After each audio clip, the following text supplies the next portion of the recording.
La première méthode de tri à connaître dans le programme de première est la méthode qualifiée de tri par sélection. Alors, le principe est simple, il s'agit à chaque étape de trouver la valeur minimale, on va considérer qu'on trie par ordre croissant, et puis de la stocker dans une liste intermédiaire. Ici, on va la poser à un autre endroit.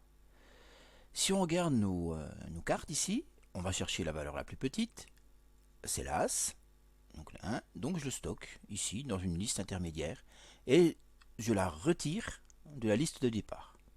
Voilà. On obtient une liste plus petite, donc on va pouvoir faire une boucle qui décroît. Je cherche la valeur la plus petite, c'est le 2. Je la rajoute à ma liste intermédiaire et je la retire de ma liste de départ. Ensuite, je cherche la valeur minimale, c'est le 3. Je la retire de ma valeur de départ, je l'ajoute à ma liste intermédiaire. Ensuite, qu'est-ce qui me reste? C'est le 5, même chose.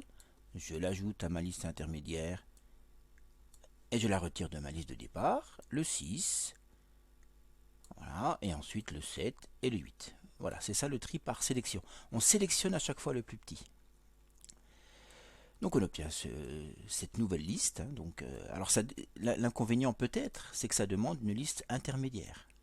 Mais dans la pratique, c'est pas si grave que ça. Bien, alors qu'est-ce que ça donne comme programme Python? Ben voilà.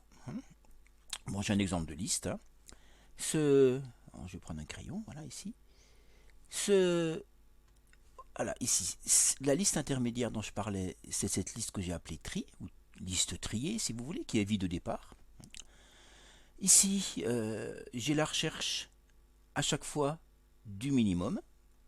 Alors, comme ici, on est de 1 à la longueur de la liste, et que la liste va diminuer à chaque fois, cette boucle va se terminer.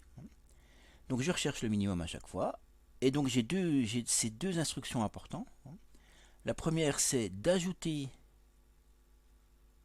avec la fonction append, ajouter la valeur minimale que j'ai trouvée sur la liste, et de retirer la valeur minimum de la liste de départ. Parce que ça, c'est la liste intermédiaire, et ça, c'est la liste de départ.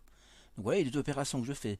J'ajoute à ma liste intermédiaire, je retire la valeur minimale que j'ai trouvée de ma liste de départ. Donc voilà la première idée.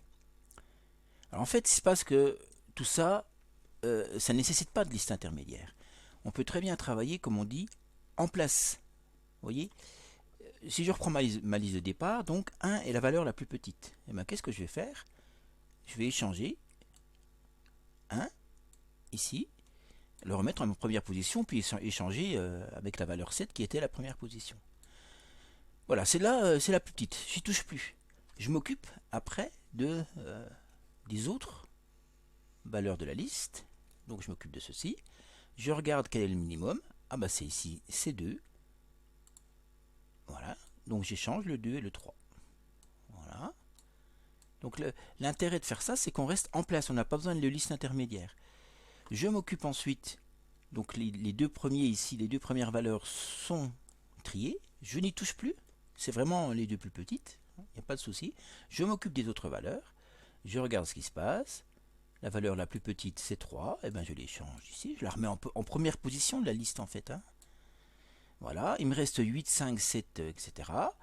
Le 5 c'est la valeur la plus petite, je l'échange. Je n'ai plus qu'à trier 8, 7, 6. Et bien voilà, je mets le 6 en première position et j'échange avec le 8. Et c'est bon, c'est trié. Alors le programme qui vient, Python, pour faire ça en place, c'est simplement ici. Alors c'est assez important sur le principe quand même de voir cette instruction ici qui va échanger les valeurs positionnées en I et en J, sachant que le minimum il est ici trouvé en position J, en indice J. Et puis I, c'est l'indice qui va circuler à chaque fois qu'on aura placé correctement. Il va circuler là, donc il nous reste une certaine partie à trier. Donc voilà, cette manière d'échanger de valeurs sur une liste est très important. Donc là on reste en place, on n'a pas besoin d'une liste intermédiaire. Bien, cette explication est terminée.